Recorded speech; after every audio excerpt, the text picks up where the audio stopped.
हर पीर से जुमा अपने फेवरेट शो न्यूज़ आई को यूट्यूब पर देखने के लिए डॉन न्यूज़ के ऑफिशियल यूट्यूब चैनल पर आइए, उसको सब्सक्राइब कीजिए और बेल आइकन को प्रेस कीजिए।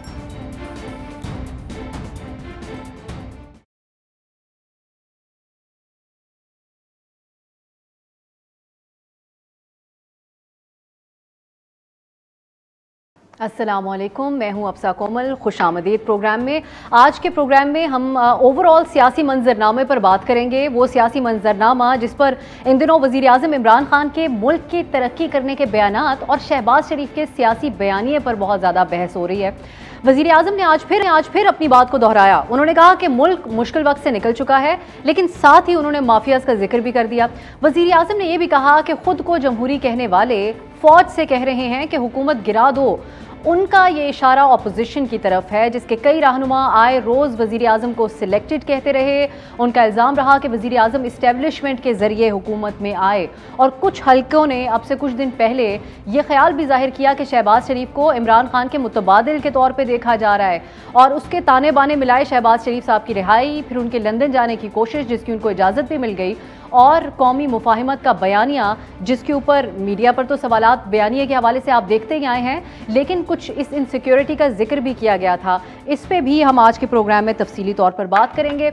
अब एक तरफ हुकूमत पुरएतमाद दिखाई दे रही है, तो दूसरी तरफ अपोजिशन भी खुद को रेलिवेंट साबित करने के लिए कुछ इकदाम कर रही है, जैसा कि कल मुस्लिम लीग नून ने बजट सेमिनार किया, और आज बिलावल भुट्टो ने वज़ीर आज़म को वाज़े तौर पर उनके आज के बयान पर जवाब भी दिया कि वो हुकूमत गिराने के लिए किसी के पास नहीं जा रहे, बल्कि अगर अपोजिशन में हुकूमत को गिराने की ताकत नहीं तो इलेक्शन का इंतजार करेंगे बिलावल भुट्टो के मुताबिक। और बिलावल साहब को आज पीपल्स पार्टी का एक देरीना बयानिया, पुराना एक बयानिया है, वो भी याद आ गया। उन्होंने कहा कि रायवेंट के वज़ीर आज़म को सजा होने के बावजूद लंदन भेज दिया जाता है, जबकि सिंधी अपोजिशन रहनुमा को कैद में रखा जाता है। हमारा फिर अब आज का जो गुफ्तगू होगी वो इन्हीं चीज़ों के अराउंड रिवॉल्व करेगी कि हुकूमत कितनी मजबूत है, पीपल्स पार्टी और मुस्लिम लीग नून की सियासत किस किस तरफ जा रही है, और क्या पीडीएम अब भी कोई अहमियत रखती है। और प्रोग्राम के आखिरी हिस्से में हम बात करेंगे, एक बहुत ही अहम मामला है अफगानिस्तान से अमरीकी अफवाज निकलने के बाद वहाँ अमन व अमान के मामलात आगे क्या देखते हैं, फिर पाकिस्तान का क्या होना चाहिए, क्या पाकिस्तान के लिए मुश्किलात बढ़ती देखते हैं या कम होती देखते हैं, और ख़ित्ते के दीगर ममालिक चीन, वस्ती एशियाई रियासतें और इंडिया ख़ित्ते में आगे क्या किरदार अदा कर सकता है, अमरीका क्या चाहेगा पाकिस्तान से या पाकिस्तान क्या चाहेगा अमरीका से, इन सब मामलात पर बात करेंगे। हमने दावत दी है प्रोग्राम में air vice marshal retired Shahzad Chaudhry साहब को, और सीनियर तज्जियाकार मोहसिन बेग साहब भी हमारे साथ इस प्रोग्राम में मौजूद हैं, और एंकर पर्सन और सहाफ़ी आदिल शाहजेब साहब भी। बहुत बहुत शुक्रिया आप तीनों का अपने कीमती वक्त में से प्रोग्राम के लिए वक्त निकालने के लिए। मोहसिन बेग साहब, आगाज़ आपसे और सियासी मामलात से ही पर ही हमारा पहला सवाल भी होगा। अब कुछ रोज़ से हम देखते आ रहे हैं, पहले ये कयास आराइयाँ हुई कि शहबाज शरीफ साहब की जब रिहाई हुई, और ये बातें बड़े वाज़े तौर पे की गई कुछ हल्कों की तरफ से कि शायद शहबाज शरीफ साहब को इतनी आसानियाँ इसलिए मिल रही हैं कि उनको मुतबादिल के तौर पे देखा जा रहा है। अब प्राइम मिनिस्टर साहब बज़ाते खुद ये बात कह रहे हैं कि ये जो खुद को डेमोक्रेटिक मूवमेंट कहते हैं, ये फ़ौज से कह रहे हैं कि आकर हुकूमत को गिराओ। आपकी नज़र में उनका ये इशारा क्या नून लीग की तरफ ही है, क्या शहबाज शरीफ साहब के तनाजुर में नून लीग की तरफ है, या ओवरऑल पीडीएम को भी ये कह रहे हैं? बहुत शुक्रिया जी। बेसिकली मुझे नहीं समझ आती कि प्राइम मिनिस्टर साहब ने ये बात क्यों की। शायद उनके पास कोई ऐसी इंफॉर्मेशन हो कि कुछ लोगों ने एस्टेब्लिशमेंट से कहा हो कि इनकी गवर्नमेंट गिरा दें, लेकिन मैं समझता हूँ कि इस तरीके से गवर्नमेंट गिराई नहीं जाती। जो सपोर्ट इनको खान साहब को और खान साहब की गवर्नमेंट को मिली है वो शायद हिस्ट्री में किसी को नहीं मिली।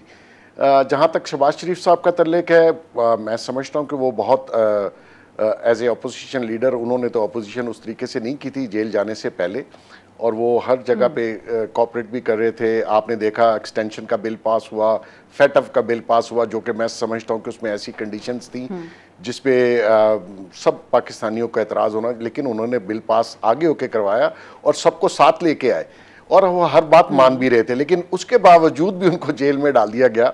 हालांकि पहले अरेस्ट हुए थे, फिर दोबारा हुए। अब जो हमारे यहाँ पावरफुल हल्के हैं वो ये सोच रहे हैं, जब ये जेल में थे तो मरियम बीबी बाहर आई, मरियम बीबी का जो बयानिया था और फिर नवाज शरीफ का जो रिएक्शन था, वो मैं समझता हूँ कि इस्टेब्लिशमेंट के ख़िलाफ़ और पंजाब के अंदर से था, तो वो काबिल कबूल नहीं है। और उसने बहुत मरियम बीबी के बयानिया ने बहुत तौक़ियत पकड़ी और उन्होंने देखिए बाई इलेक्शंस भी जीते, उसके ऊपर बहुत से लोगों ने उनकी हमायत भी की। तो उस वजह से इनको अगर रिलीज किया गया कोर्ट के जरिए, और नेचुरली इसमें तो कोई शक नहीं है, जो अपोजिशन लीडर होता है वो naturally prime minister in waiting है, इसमें जो भी जमहूरियत होती है। और अगर उन्होंने कल बजट भी एक मुतबादल पेश किया, या वो एक आप समझ लीजिए कि वो एक काउंटर बजट या एक काउंटर प्लानिंग दे रहे हैं, आने वाले ये शेडो गवर्नमेंट के तौर पर दे रहे हैं, तो उसमें कोई हर्ज नहीं है। उसमें गवर्नमेंट को मैं नहीं समझता कि परेशान हो जाए अपोजिशन लीडर की किसी भी मोमेंट से। Naturally he is waiting in prime minister. तो आपको चाहिए कि आप अपनी परफॉर्मेंस बेहतर कीजिए। आपने कहा जी फौज के लिए, अगर खान साहब ये बात करते हैं तो कंटेनर में खान साहब ने भी बहुत बार उंगली उठाई कि अंपायर जो है वो आ रहा है और अंपायर ये करेगा और अंपायर, ठीक है जी, आज भी वही अंपायर्स हैं। मकसद ये देखना है कि आपने अपनी परफॉर्मेंस करनी है, और जो पॉलिटिकल स्टेबिलिटी है वो गवर्नमेंट ने लानी है। और गवर्नमेंट अगर पॉलिटिकल स्टेबिलिटी नहीं लाती तो आपके मुल्क के हालात चेंज नहीं होंगे। शहजाद साहब, प्राइम मिनिस्टर साहब का ये बयान आज के मौके पर देना बेवजह तो हो नहीं सकता, तो आप समझते हैं क्या इस्टेब्लिशमेंट इंगेज कर रही है कि या कर सकती है सीरियस लेवल पर नून लीग के साथ, गिवन जो पुराना मौक़िफ़ रहा नून लीग का, जिसका मोहसिन बेग साहब ने भी जिक्र किया, बड़ा सख्त किस्म का बयानिया रहा। आप समझते हैं इसके चांसेस हैं कि नून लीग के साथ इंगेज किया जाए? बड़ा इंटरेस्टिंग सवाल है आपका। पहले तो खैर जो आसान वाला हिस्सा है उसको सॉल्व कर लेते हैं। वो ये है कि खान साहब ने ये क्यों बोला, या प्राइम मिनिस्टर ने ये क्यों बोला कि फ़ौज को कहा जा रहा है कि उनकी हुकूमत गिराई जाए। वजह ये है कि सबसे पहले ये कहा गया कि फ़ौज उनको लेके आई है, और जब फ़ौज लेके आई है तो जब शुरू में PDM बना और जब ये महाज खुला और जब ये बिलावल भुट्टो और मरियम नवाज़ साहिबा आई सामने मैदान में, तो उन्होंने जो पहला नारा था वो यही था कि जो लेके आए हैं वही इनको हटाएंगे, या वही हटाएं इनको, वो हटाएंगे, नए इलेक्शन होंगे। अब वो आगे मुख्तलिफ आरा थी। पीपल्स पार्टी कह रही थी कि हमने इस्तीफे नहीं देने, ये कह रहे थे कि फ़ौरन इलेक्शन होने चाहिए, लेकिन बुनियाद ये थी कि जो लेके आए हैं वो अब इनको हटाएं, क्योंकि मुल्क का नुकसान बहुत हो रहा है। तो इसलिए यही वजह बनी इमरान खान साहब की ये कहने की कि फ़ौज से कहा जा रहा है कि हटाया जाए। ऑब्वियसली काउंटर इंट्यूटिव है अगर आप डेमोक्रेसी हैं, जमहूरियत में बिलीव करते हैं। और शायद खाकान नवाज़ साहब ने भी अपने बहुत सारे इंटरव्यूज़ में कहा है कि हम इस मुल्क में जो वोट ऑफ नो कॉन्फिडेंस नहीं ला सकते जब तक हमें फ़ौज का इशारा ना हो। उन्होंने बारहा और हर तकरीबन प्रोग्राम में ये बात की है। जब उनसे ये सवाल किया गया कि आप ये क्यों नहीं करते कि वोट ऑफ नो कॉन्फिडेंस ले आए, तो उन्होंने कहा ये हो नहीं सकता जब तक हमें। तो ये काउंटर इंट्यूटिव, आप जमहूरियत के अंदर यकीन रखते हैं, जमहूरियत की प्रोसेस को लेके जाना चाहते हैं, लेकिन आप एक और हकीकत की निशानदेही कर रहे हैं, जिसका मतलब ये है कि आप उसी शख्स के पास जा रहे हैं जिससे कि आपको पहले बीमारी हुई थी। तो एक तो ये वजह हो गई। दूसरी आ गई PMLN वाला जो काम है, यानी कि क्या कोई बात सुनी जा रही है, क्या होगा शहबाज शरीफ साहब का, क्या जिसमें आपने सवाल उठाया। देखिए मेरा अपना ख्याल ये है कि नवाज शरीफ साहब के जाने के बाद एक स्पेस क्रिएट हुई है PMLN के अंदर। स्पेस क्या क्रिएट हुई है कि टॉप लीडरशिप कौन ऑक्यूपाई करता है, क्योंकि वो चले गए, यहाँ छोड़ के चले गए, फिर अभी वापस नहीं आ रहे। तो जो बुनियाद बनी, वो जो स्पेस है, उसके लिए दो फोर्सेज आई। पहले मरियम नवाज अंदर थी तो शहबाज शरीफ साहब बाहर थे, फिर उसके बाद वो अंदर गए तो मरियम नवाज आए। तो दोनों को मौका मिला है अपनी अपनी हैसियत को उस जगह को ऑक्यूपाई करने का। किस तरह आते हैं, किस तरह अंदर जाते हैं, कौन लेके आता है, कौन लेके जाता है, इससे कतई नज़र, क्योंकि इसका हमें कोई समझ नहीं आ रही है। लेकिन बुनियाद ये है कि दोनों को वाफिर मौका मिल रहा है अपने आप को इस्टेब्लिश करने का। मरियम नवाज साहिबा का जो बयानिया है वो एग्रेसिव है, वो एजिटेटिव है, वो कॉन्फ्रंटेशनल है, और वो जाहिर है कि इस पोलराइज माहौल के अंदर और मसाइल खड़े कर रहा है फॉर द मोमेंट। बेशक उन्होंने ज़िमनी इलेक्शन जीते, सब कुछ हुआ, और लेकिन जो शहबाज शरीफ साहब का तरीका है, जिस तरीके से कल इंडिकेट हुआ जब उन्होंने PMLN ने अपना प्री बजट सेमिनार किया, एक पॉजिटिव कंट्रीब्यूशन, ये है ऑपोजिशन का रोल। तो देखिए अभी तो 2 साल पड़े हैं, 2-2.5 साल, किस तरीके से किस करवट बैठता है।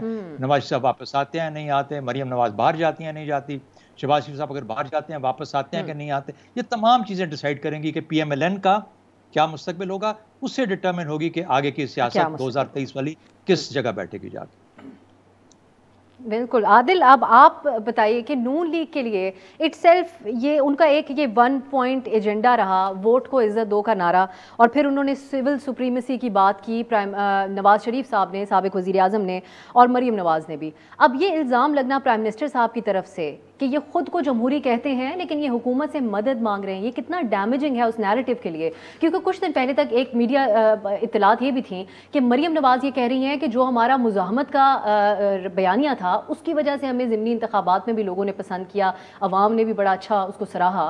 तो ये कितना डैमेजिंग है ये एक बयान प्राइम मिनिस्टर का आज का स्टेटमेंट? देखिए, मेरे ख्याल में एक तो थोड़ा सा हमें if we go a bit deeper, क्या प्राइम मिनिस्टर साहब नून लीग को मुखातिब होकर कह रहे हैं? We are not sure. मेरा पहले सवाल ये ठीक है। हाँ, असल में इस वक्त अगर कोई पॉलिटिकल माफिया है, क्योंकि उन्होंने पॉलिटिकल माफिया की भी जिक्र किया और फिर साथ में ये भी कहा कि गवर्नमेंट पे वो दबाव डाल रहे हैं कि हमें एनआरओ दें।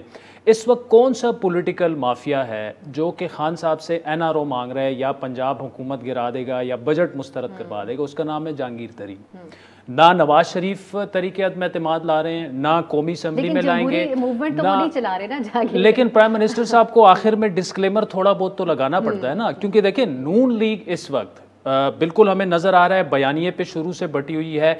शहबाज शरीफ साहब चाहते हैं कि पंजाब में हम चेंज लेके आएँ, मियाँ साहब उसके अगेंस्ट नहीं है। मियाँ साहब को 2 दफ़ा ऑफ़र की गई कि नून लीग की गवर्नमेंट पंजाब में लाते हैं बुज़दार, और ये ओपन सीक्रेट है कि बुज़दार साहब से सिवाय इमरान खान के और ख़ुद उस्मान बुज़दार के कोई उनकी अपनी, ये 2 लोग ही इनकी परफॉर्मेंस से खुश हैं बुज़दार की, बाकी कोई नहीं खुश है। इस्टेब्लिशमेंट काफ़ी दफ़ा कम्युनिकेट करवा चुकी है 4-5 मिनिस्टर्स को। अभी तो वो ओपन सीक्रेट है कि उन्हें बताया गया कि जी ये पाकिस्तान का सबसे बड़ा सूबा है, थोड़ा सा इस पे तवज्जो दें, इस तरह से मामलात नहीं चल सकते। तो इस वक्त जो सबसे अहम खान साहब के लिए अभी बजट मंजूर कराना है, जहांगीर तरीन की रिपोर्ट अली जफ़र ने सामने लानी थी, वो सामने अभी तक नहीं आई। और जहांगीर तरीन को भी पता है कि अगर बजट मंजूर हो गया तो उसके बाद से वो फ़ौरन अरेस्ट भी हो सकते हैं, उनके 35-40 MPs भी मुकदमात ऑलरेडी बनना शुरू हो गए। तो मैं थोड़ा सा इसको उस कॉन्टेक्स्ट में भी देखूंगा। लेकिन जहाँ तक नून लीग की बात है, तो नून लीग जो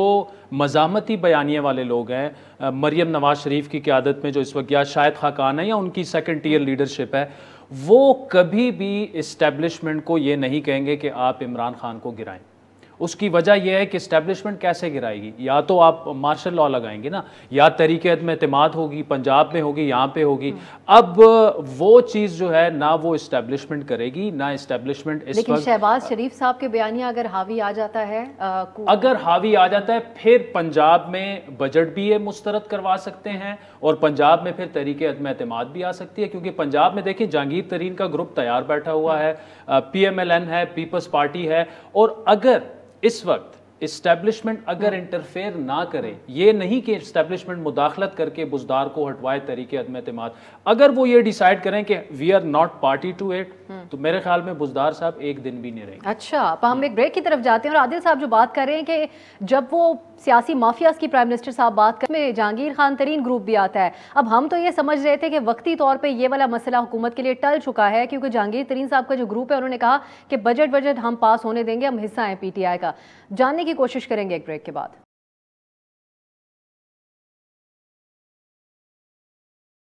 ब्रेक के बाद खुशामदीद। हमारी गुफ्तगू हो रही है एक तो हुकूमत के ओवरऑल जो मामलात, हालात व वाक़यात हुकूमत के लिए चल रहे हैं उस पर, और अब इस हिस्से में प्रोग्राम के हम बात करेंगे ज़रा PDM के हवाले से भी, जिसका पहले तो एक बहुत शोर हुआ कि वो शायद अपोजिशन को बहुत टफ टाइम देंगे, जलसों के ऐलान, कभी इस्तीफ़ों की बातें, कभी मीटिंग्स, लेकिन अब तक हमने देखा है कि वो हुकूमत को कोई टफ टाइम दे नहीं सके। शहजाद साहब, अब आज के वक्त में PDM कितनी रेलेवेंट है आपकी नज़र में, क्योंकि अब जलसों का ऐलान कर दिया गया है, और दूसरी तरफ हुकूमत, पहले जो प्राइम मिनिस्टर साहब इस दौरे हुकूमत की बात किया करते थे वो इतने पुरएतमाद हैं कि वो बात करते हैं कि जब हम अगली बार हुकूमत में आएंगे तो हम ये काम करेंगे। तो गवर्नमेंट बड़ी कॉन्फिडेंट है।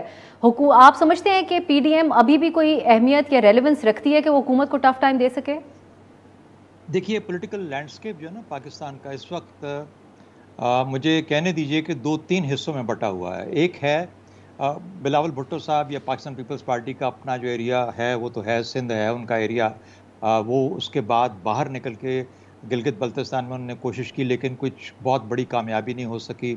आज़ाद कश्मीर के इलेक्शंस अभी होंगे, पता लगेगा। लेकिन बाहर सूरत कहने का मतलब ये है कि आउटसाइड ऑफ सिंध कोई इतना इफेक्टिव वो नज़र नहीं आए, लेकिन उनका एक वजन था जो PDM को एक स्ट्रेंथ देता था। It's a big party, it's a very जिसे कहते हैं ऑर्गेनाइज्ड पार्टी, अच्छा उनका क्या कहते हैं इंटेलेक्ट वो है बैंक है, लेकिन वो उस किस्म की वो उनके जाने से कुछ पीडीएम अधूरी अधूरी सी नजर आई।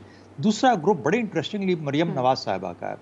पाकिस्तान के अपने सपोर्टर्स भी, और वो तो जो उनके पार्टी के हैं सो हैं, और उनके ग्रुप के जो लोग हैं, पाकिस्तान का जो पॉलिटिकल लैंडस्केप में भी एक सपोर्ट ग्रुप क्रिएट हुआ है मरियम नवाज के लिए। अगेन एजिटेशनल, कन्फ्रंटेशनल, कॉन्फिडेंट, सामने आके एड्रेस करने वाली लीडर या खातून, इस तरह का। तो ये चीज़ें जो हैं ये अपील करती हैं कुछ लोगों को। वो लोग पीडीएम के अंदर उनके बाहर आने से, जलसों से जान पड़ती नज़र देखते हैं। मेरी नज़र के अंदर ज़ाती तौर पे ये बहुत स्ट्रक्चर्ड गेम है पॉलिटिक्स जो है।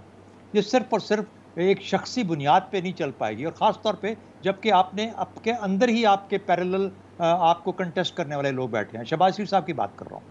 अच्छा, तो इसलिए पीएमएलएन के अंदर जब ये डिवाइड आती है तो पीएमएलएन हर सूरत में, चाहे शहबाज शरीफ साहब का हावी हो या मरियम नवाज साहब, एक कमजोर नजर आते हैं। इसी पर आपसे ये एक और पॉइंट भी है। अब जब जहांगीर तरीन साहब का ग्रुप अलग हुआ तो उनकी तरफ से भी इस किस्म की बात की गई कि पीटीआई का मतलब इमरान खान नहीं है और इमरान खान का मतलब पूरी पीटीआई नहीं है, और लोग भी हैं। तो कुछ इस तरह का मामला और डिवीजन आपको हुकूमत की तरफ भी नजर आता है?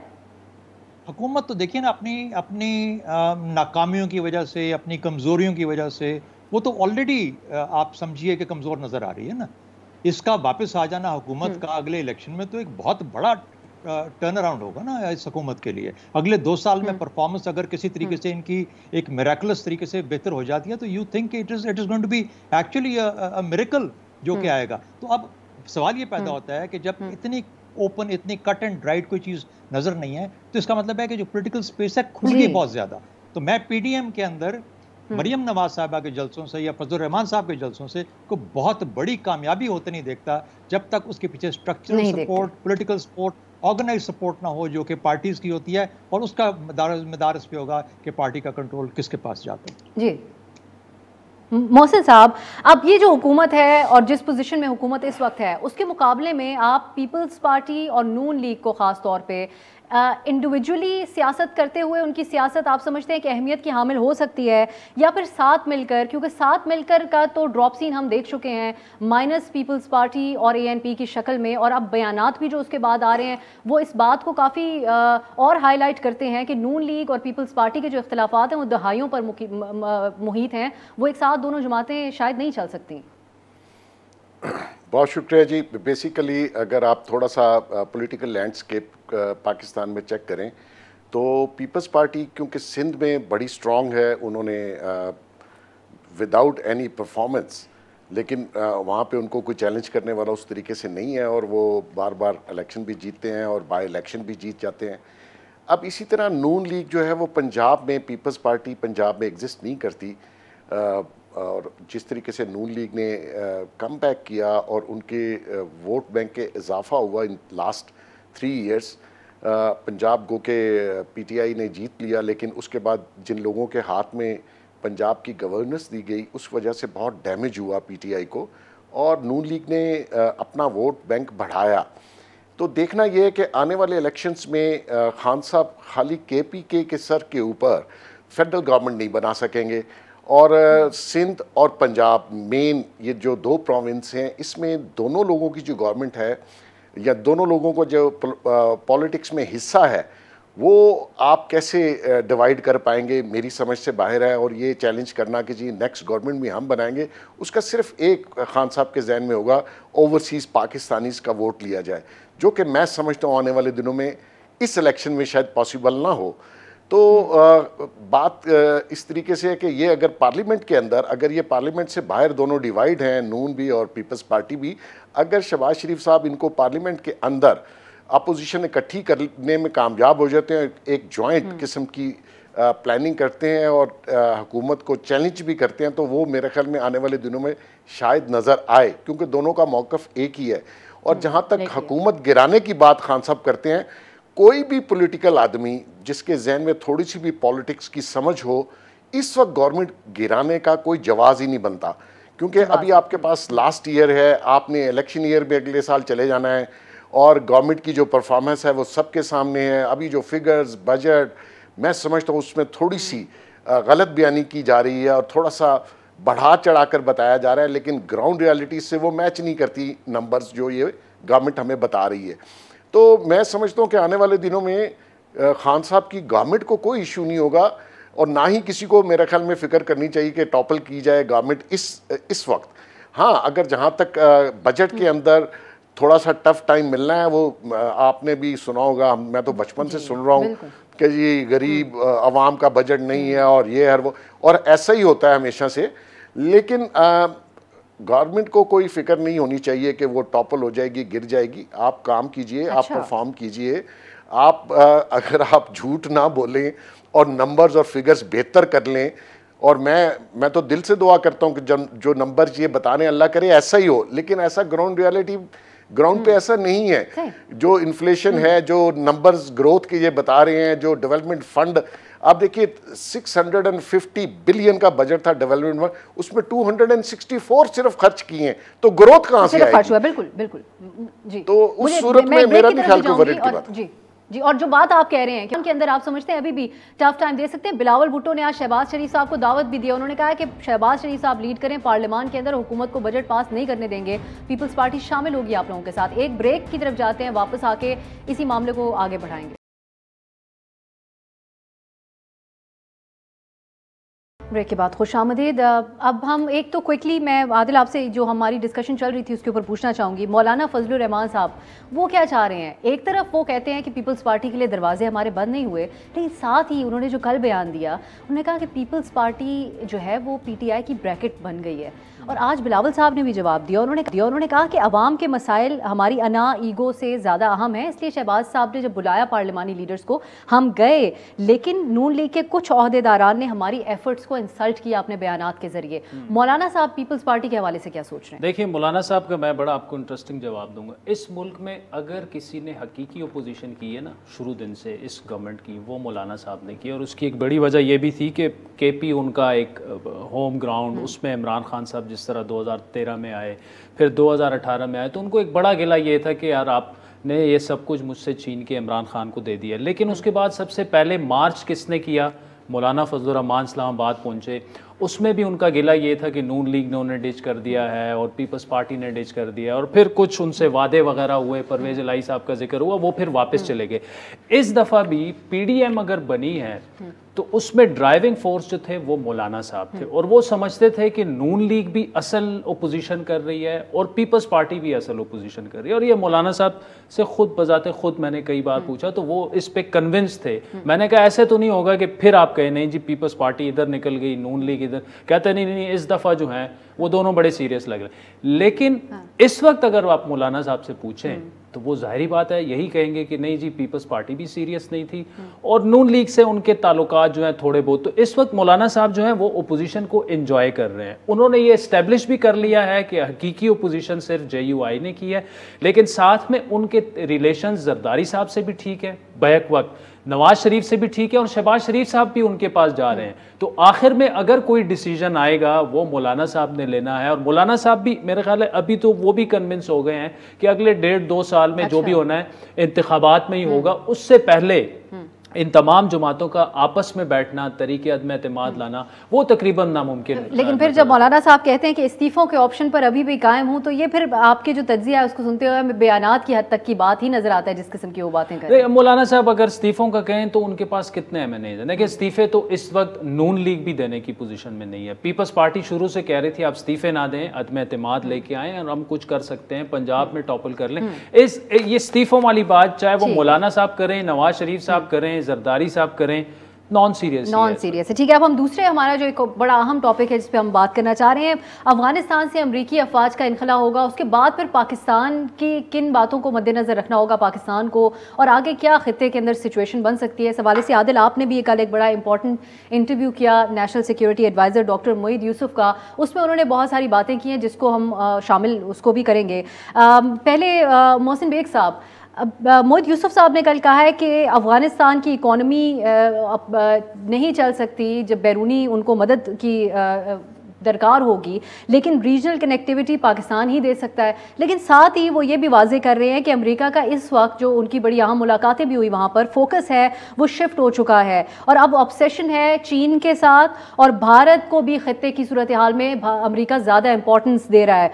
तो ये जो हुकूमती मौक़िफ़ सामने आया है, इसकी क्या अहमियत है आपकी नज़र में, खत्ते की सारी सिचुएशन को देखते हुए, पाकिस्तान की कुर्बानियों को देखते हुए? बहुत शुक्रिया जी। बेसिकली उन्होंने आधी बातें तो बताई नहीं है, बतानी भी शायद उनके लिए मुश्किल होगा। अमेरिका चाहता है कि वो अपनी फोर्सेस वहाँ से निकाल ले और अफ़गानिस्तान की जो सारी चीज़ें हैं वो पाकिस्तान यहाँ से देखे। ये एक्सपेरिमेंट हम पहले कर चुके हैं, उसमें पाकिस्तान बहुत डैमेज हुआ। नो डाउट हमें डॉलर्स बहुत मिले। अब भी सिचुएशन इस किस्म की है और जिस तरीके से नई अमेरिकन गवर्नमेंट ने पाकिस्तान को अहमियत दी और बजट में हमारे लिए फंड्स भी रखे और एकदम से कॉल्स भी आनी शुरू हुई, बड़ी इंपॉर्टेंट कॉल्स थी जो हमारे चीफ ऑफ आर्मी स्टाफ को आनी शुरू हुई। तो देखना यह है कि आया इसमें पाकिस्तान दोबारा से कोई गलती ना करे। तालिबान ऑलरेडी कह चुके हैं कि अगर आपने कोई स्पेस दी अमेरिका को अपनी सरजमीन पे तो उसके नताइज ख़तरनाक होंगे। अमेरिका का अफ़गानिस्तान से निकलने के बाद अफ़गानिस्तान में नेचुरली हालात ख़राब होंगे और वो अगर हमारे गले पड़ते हैं तो मैं समझता हूँ पाकिस्तान फिर अनस्टेबल होगा। और जहाँ तक इंडिया की बात है, अमेरिका ने इंडिया को फैसिलिटेट किया और हमें भी बिटवीन द लाइंस यही कहा है कि आपने इंडिया के साथ कोई प्रॉब्लम क्रिएट नहीं करनी। वो चाहते हैं कि इंडिया जो है वो चाइना का अगर कोई मुकाबला करना है वॉर में या किसी और तरीके से, तो अमेरिका इंडिया को इस्तेमाल करना चाहता है। तो हमें बीइंग बहुत ही स्ट्रेटेजिक पोजीशन है पाकिस्तान की, इसको बहुत ही सोच समझ के और नेशनल इंटरेस्ट में, जज्बात में नहीं आना, वक्ती तौर पर फ़ायदा नहीं लेना, बहुत ही सोच समझ के हमारे जो थिंक टैंक्स हैं उनको फैसला करना चाहिए। अगर आपने अमेरिका को सपोर्ट करना है, Afghanistan naturally right on the border और आपने सिक्योर करने की कोशिश की है बॉर्डर को, नो डाउट, लेकिन कोई ऐसा फैसला जो आने वाले दिनों में हमारे मुल्क के लिए नुकसानदेह हो वो नहीं करना चाहिए और बहुत ही ठंडे दिल से और सोच के करना चाहिए। सोच के करना चाहिए। शहजाद साहब, इस बार किन बातों का ख्याल रखना होगा पाकिस्तान को?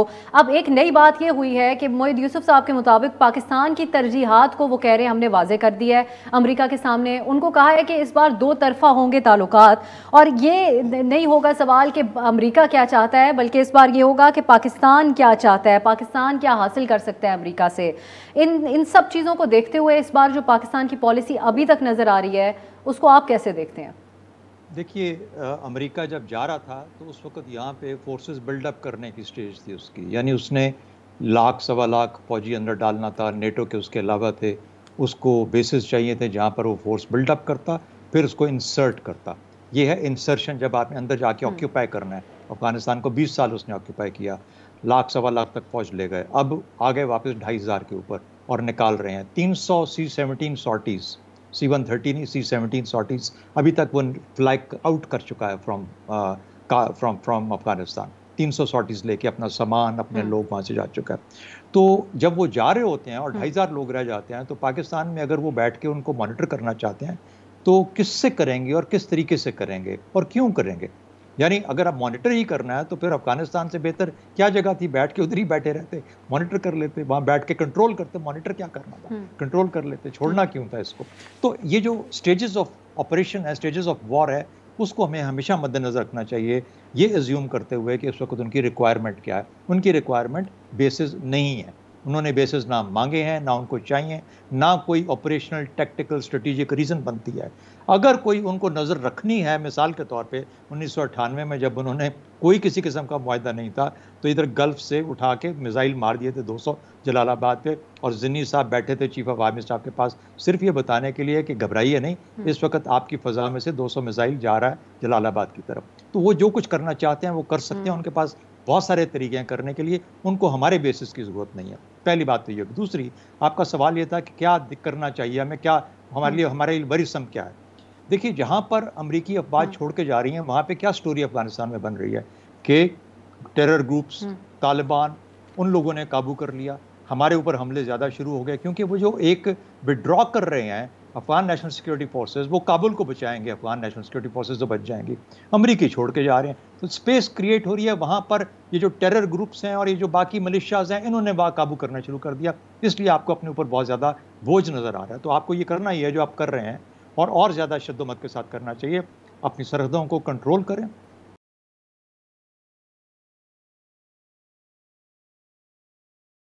पाकिस्तान तालिबान के साथ को मेज़ पर लेके आना, बातचीत की मेज़ पर लेके आने में किरदार पहले भी अदा करता रहा है, लेकिन इस बार भी इस्तांबुल में अफगान हुकूमत और तालिबान के दरमियान टॉक्स के हवाले से बड़ा अहम किरदार पाकिस्तान ने निभाया और उनको मनाया बैठने के लिए तालिबान को। उसके अलावा फिर लेकिन जब US को बेसिस फराहम करने की बात आई तो तालिबान की धमकी भी सामने है, और जब से अमेरिका ने इनखला का ऐलान किया है उसके बाद से जो अफगानिस्तान के अंदर हालात हैं उसका आप भी तज़किरा कर चुके हैं। तो पाकिस्तान को किस हद तक मोहतात रहना होगा कि जब वो बात करे तालिबान के ऊपर अपने इन्फ्लुएंस की, तो किस हद तक करे? जिस वक्त हम खुद अपने यहाँ बहस शुरू करते हैं कि अमेरिका हमसे बेस मांग रहा है, तो चाहे शक और शुबहात की बुनियाद पे, तारीखी हमारे तजर्बे की बुनियाद पे हम ये बात करते हैं, तो ज़ाहिर है कि दुनिया सारी सुनती है उस बात को। पाकिस्तान और अमेरिका के दरमियान में तल्लुकात अफगानिस्तान से पहले भी थे और अफगानिस्तान के बाद मामला ख़त्म हो जाएगा, फिर भी रहेंगे। उसकी नौयत क्या बनेगी, किस तरीके से बनेगी, वो आपको मोहिद यूसुफ साहब ने बता दिया कि हम अपना जोहत बदल रहे हैं, फैसेट बदल रहे हैं, इंटरेक्शन का, रिलेशनशिप का, सिक्योरिटी से इकोनॉमी पे जाना चाह रहे हैं। तो इस वक्त अमेरिका का जो तल्लक है अफगानिस्तान, हाँ वो चाहते हैं कि पाकिस्तान अपना किसी तरीके से फेस सेविंग हमें दे दे, हमें ये पता लग जाए कि इन्होंने काबू कर लिया है, उनका तालिबान पे जितना इन्फ्लुएंस है उनको इस्तेमाल करें और वहाँ पे किसी तरीके से पोलिटिकल अकोमोडेशन आ जाए वगैरह वगैरह, ये वो चाहते हैं। लेकिन पाकिस्तान उतना ही कुछ कर सकता है जो पाकिस्तान ने किया, और सबसे बढ़ के पाकिस्तान ने पिछले 20 साल के अंदर 70,000 अपना अवाम, अपने लोग, अपनी जानें कुर्बान किया। हम सबक सीख चुके हैं कि अफगानिस्तान, इसीलिए अफगानिस्तान से खौफ ज्यादा है। वहां पे दिफा रोबस्ट रखें, फोर्ट्स, पिकेट्स को बंद करें, सरहद को उसको मैनेज करें। Let it be 21st century state, not के फ्री मूवमेंट है आगे पीछे, रिगार्डलेस ऑफ जो मुआहदे हमने ईजमेंट के उसके बावजूद। बिल्कुल सही। आप आदिल साहब, अब एक बात पे ये भी क्लियर हुई कि अमेरिका ने ये तो बावर कराया है कि पाकिस्तान को इस बार कुर्बानी का बकरा नहीं बनाया जाएगा, लेकिन इस बात पे मोहित साहब भी कहते हैं कि ये नहीं कहा जा सकता कि क्योंकि हिस्ट्री उसके ऑपोजिट सजेस्ट करती है कि अमेरिका किस हद तक इसके ऊपर कायम रहेगा। आपकी नज़र में सारी सिचुएशन में पाकिस्तान का इस वक्त आपको किरदार नज़र क्या आता है और होना क्या चाहिए आइडियली? देखिए, हिस्ट्री मेरे ख्याल में अनफॉर्चुनेटली, खुदा ना ख्वास्ता ऐसे हो, लेकिन मेरे ख्याल में हिस्ट्री अपने आप को मैं रिपीट होते देख रहा हूँ कि पाकिस्तान के साथ वही होगा जो रशिया वॉर के बाद, US रशिया वॉर के बाद हुआ था। क्योंकि अमेरिका तालिबान के साथ पाकिस्तान ने जितना किरदार अदा किया, एक दूसरी मिथ भी है, उसको क्लियर कर लें फिर मैं आंसर की तरफ आता हूँ, कि पाकिस्तान इनको टेबल पे लेके आए, पाकिस्तान इनको इन्फ्लुएंस कर रहा है। इस वक्त तालिबान पर किसी का वो लीवरेज, किसी की वो इन्फ्लुएंस, किसी का असर रसूख नहीं रह गया, क्योंकि वो ख़ुद ये समझते हैं कि हम विक्टोरियस हैं, हम जंग जीत चुके हैं, अमेरिका जा रहा है और अब हम इस्लामी इमारात और तालिबान अफ़गानिस्तान में जो है अपनी इस्लामी हुकूमत बनाएंगे। ये इस वक्त उनका माइंडसेट है। तो पाकिस्तान जितनी भी कोशिश कर ले, पाकिस्तान उस तरह से अब तालिबान पाकिस्तान की के असर रसूख में वो है ही नहीं। दूसरी जानिब अगर हम देखें तो अमेरिका ने तालिबान के साथ मिलकर गनी गवर्नमेंट को बिल्कुल बाईपास कर दिया। एक इलेक्टेड गवर्नमेंट, वहाँ की लिजिटिमेट गवर्नमेंट, वो आपने बाईपास कर दी, तो आपने तालिबान को यहाँ उठा के अपने सामने रख दिया, इंटरनेशनल रिकग्निशन उनको दे दी। तालिबान को इस वक्त किसी की ज़रूरत नहीं है, ना पाकिस्तान की है, ना गनी की है, ना अमेरिका की है, क्योंकि उन्हें पता है कि अमेरिका जितना एब्रप्ट विड्रॉवल कर रहा है, 60-70% अफगानिस्तान में इस वक्त लड़ाई है, 40-50% वो ऑलरेडी तालिबान के कब्ज़े में है अफगानिस्तान, वहाँ पर गवर्नमेंट की अमल दरामद नहीं है, 80-90 हज़ार वो अपनी रेगुलर आर्मी उन्होंने बनाना शुरू कर दिया है। तो ये सारा मलबा गिरेगा पाकिस्तान पे। अनफॉर्चुनेटली हमने फिर जाके संभालना है, और अनफॉर्चुनेटली वहाँ पर अगर सिविल वॉर खुदा न ख्वास्ता शुरू हो जाती है, जो कि नज़र हमें आ रहा है, तो वो वहाँ पे अगर आग लगेगी तो आपका पुख्तूनख्वा और बलूचिस्तान भी जलेगा। ये हमने माजी में भी देखा है। तो ये वक्त आ चुका है इस वक्त कि थोड़ा सा हम भी अपना जो इंट्रोस्पेक्शन अपनी करें कि माजी में हमने जो गलतियां की अफगानिस्तान में वो ना दोहराई जाएं, क्योंकि we need to get our own house in order. First government को परफॉर्म करना है, इकोनॉमी को ट्रैक पर लाना है। हम अगर अपना मुल्क नहीं संभाल सकते तो हम अफगानिस्तान वहाँ पे क्या संभालेंगे। और दूसरा एक चीज़ दूसरी ये भी है कि देखिए अमेरिका ने हमेशा पाकिस्तान को as an independent country treat नहीं किया, हमें हमेशा रीजनल कॉन्टेक्स्ट में उन्होंने देखा है, हमें हमेशा अफगानिस्तान की गॉगल्स से उन्होंने देखा है। ये जो उनका बयान है, ये जो वो कह रहे हैं कि क्लियर किया है अमेरिका के आगे कि पाकिस्तान को क्या चाहिए, इस पे बात होगी इस बार। जी बिल्कुल, इसी कॉन्टेक्स्ट में डॉक्टर मुईद ने भी बात की है, क्योंकि देखिए डॉक्टर मुईद USIP में काम कर चुके हैं और मेरे ख्याल में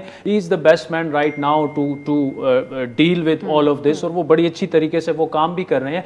लेकिन इस वक्त पाकिस्तान को अफगानिस्तान के कॉन्टेक्स्ट में देखना बंद कर दिया गया है, लेकिन चाइना के कॉन्टेक्स्ट में पाकिस्तान को देखा जा रहा है। तो US प्रेजेंस अगर चाहता है, वो अफगानिस्तान में अब इंटरेस्टेड ही नहीं है, लेकिन वो प्रेजेंस चाहता है एट एनी कॉस्ट हमारे रीजन में कि चाइना को मॉनिटर किया जा सके, और इस वक्त पाकिस्तान को चाइना के कॉन्टेक्स्ट में देखा जा रहा है। तो हमारे इदारों को, हमारी पॉलिटिकल जमातों को, थिंक टैंक्स को, मीडिया को, मेरे ख्याल में इट्स अबाउट टाइम कि थोड़ा सा सीरियस इस पे डिबेट की जाए। ये डिबेट बेकार हो चुकी है कि शहबाज शरीफ ECL पे है नहीं है, असल डिबेट जो है ये इस पर। और जो भी आप सब इस बात पे मुत्तफिक हैं कि जो भी अफगानिस्तान में होगा उसके असरात पाकिस्तान पर ही पड़ते हैं, इसलिए इस तनाजुर में जो भी फैसले हों, जो भी बातचीत हो, उसको इसको मद्देनज़र ज़रूर रखना चाहिए। बहुत बहुत शुक्रिया आपका आदिल शाहजेब साहब, air vice marshal retired Shahzad Chaudhry साहब और मोहसिन बेग साहब, आप लोगों ने प्रोग्राम के लिए वक्त निकाला। इंशाल्लाह नाजरीन आपसे अगले हफ्ते मुलाकात होगी। खुदा हाफिज़।